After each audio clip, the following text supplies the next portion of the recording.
So, having that on the table here, of thinking about how we know what we know, do we know anything at all? What is the difference between belief, knowledge, understanding, and certainty? And they all probably interrelate, right? So we can think about that, we can investigate that. But they also all seem to be distinct. Okay? So now I want to just kind of ask a couple of more questions, and then I'll let that kind of rest for the day. Because those are good questions to ask, right? Thinking about what the difference is between, belief, knowledge, understanding, and certainty. But I'm curious here on, when we claim knowledge, where did that knowledge derive? Where did that knowledge come from? Did that knowledge come from something you read, something you saw, a conversation you had with somebody? Did that knowledge come from a memory that maybe you had? Right? So asking, what are the methods, what are the means of knowledge acquisition? Okay? How does one know something? And there's typically two, kind of historically in the philosophical context, there's two schools of thought here. And those that have maybe taken Philosophy 103 might be familiar with this, but it's a nice little refresher. So there's two, again, kind of main branches of epistemology as it relates to how one knows something. And one of the branches is epistemology, Epistemology, epistemology. Nope, that was just the branch of philosophy that we're studying right now. One of the branches of epistemology, is empiricism. There it is. Okay, empiricism. Empiricism. Okay. And maybe some of you can quickly kind of connect empiricism with empirical. Okay? And empiricism is the school of thought that states that which we know is that which is derived from experience. Okay? Empirically verified. It can be testable, it can be verified, it can be provable, right? That it is empirically the case here unless I'm dreaming, so again, there's a little bit of skepticism here, but empirically verified, I am sitting in my apartment in downtown Moscow right now recording this film, right? That I can see it, I can touch the wall, I can touch the blinds, I can look out and I can see, right, the world around me. There are empirical reasons for me to sufficiently claim that I know that I am sitting in my apartment in Moscow, Idaho on this date at this time in history, right? And I can empirically verify that through seeing, through touch, through hearing maybe, right, even though I've got the headset on, right? But empirically verification comes in the form of testability, of provability, of knowing something is empirically the case, right? Through experience. Okay? And I would say that a lot of the knowledge that we probably want to claim is from experience, right? Because we experience the world every day, we experience ourselves every day, and we probably build knowledge in that all the time, right? And so, kind of in thinking about that, thinking about what it means to know and what it means and how it is we know, empiricism is going to hold that we know a lot of things, and we know a lot of things through our experience. Pretty simple. There are some issues, but kind of on the face of it, empiricism holds that our knowledge is derived from experience. The other branch of epistemology is rationalism. Okay? And rationalism holds that some of our knowledge is derived independent of experience. And that might cause a little bit of questioning just out of the gates, but is going to hold that knowledge is derived independent of experience. Okay? that knowledge is derived from the mind itself, from our ability to reason, from our ability to synthesize ideas, right? And kind of the most famous rationalist in the history of philosophy, I mean, there's a handful, but Descartes is one, but also Immanuel Kant. Immanuel Kant claimed that the mind itself is able to, again, kind of join together ideas and put them together to form new ideas, right?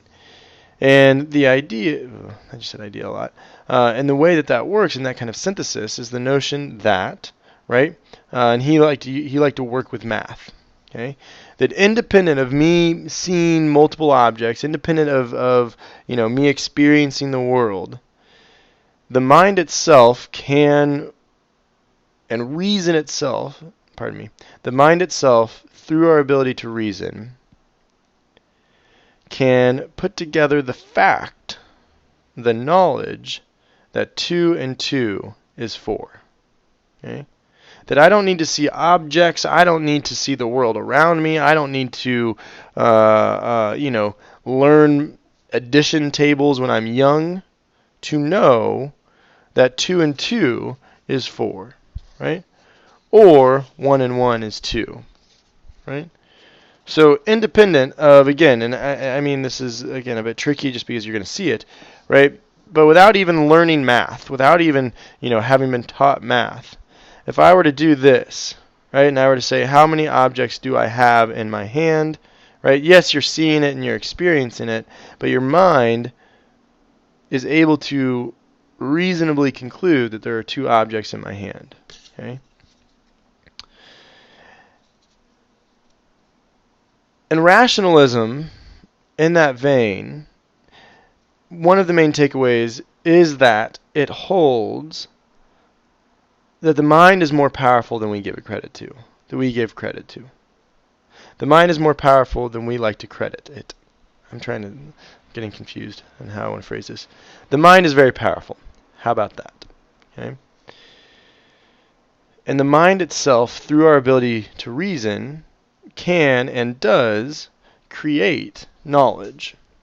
Okay. And if you were to have taken Philosophy 103, you would have learned that Kant in particular claimed that moral knowledge can be derived independent of experience.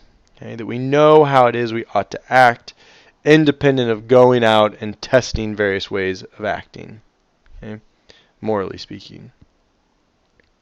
And so those are the 2 kind of primary branches of epistemology, empiricism and rationalism. Okay?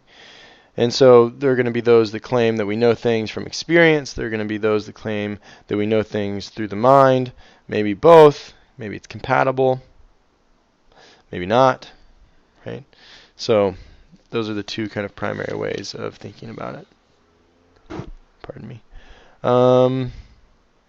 Sometimes I will revert to definitions just to kind of have a nice grounding for where we're at as it relates to ways of thinking. Oxford defines knowledge as facts, information, and skills acquired by a person through experience or education, the theoretical or practical understanding of a subject.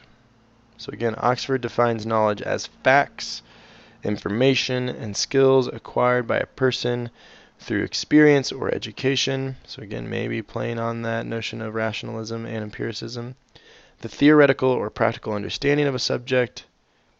Okay. Supplemental definition here: what is known in a particular field or in total, facts or information. Okay. So again, there's kind of a heavy weightedness here on the notion of what it means to know in relationship to facts. Okay? So again, thinking about that in terms of kind of modern discourse and kind of cultural, political, social, religious context of the idea of when one claims to know something but doesn't have all the facts, can it really be counted as knowledge? Or, right, when one claims knowledge on something but doesn't have any facts at all, and so is it just mere belief? And going back to our initial conversation, if that's the case, belief and knowledge are very, very different, with a very different sense of weightedness. So, what do we do? Okay, and how do we make sense of it? And so I hope that this kind of gives you at least a nice starting place to start asking some of these questions about knowledge, about belief, about understanding, about certainty, about what it is you think you know of the world, of what it is that you think you know of yourself, what it is that you believe about yourself, what it is that you believe about the world. Right? And really starting to kind of dive deeper into all of these various areas of intersectionality. Okay? So you will notice in your folder that this was all that was required for today, was to watch these videos. Tomorrow you will be tasked with your first reflection piece, examining the nature of belief, understanding, certainty, and knowledge. Right? Kind of like working through that distinction and that connection on your own. The assignment will appear at 6 a.m. tomorrow, which will be Wednesday. And you have until Thursday at midnight to complete it. Okay? So again, right now it will not show in your Wednesday folder. That's why you must check your folders every single day. But it will show tomorrow after 6 a.m. Okay?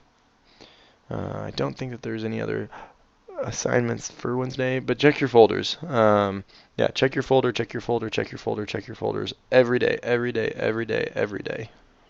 Okay. I hope this gave you all something to think about, something to consider, and I'm curious, and I will be curious to see how you engage with what we have talked about today. Thanks.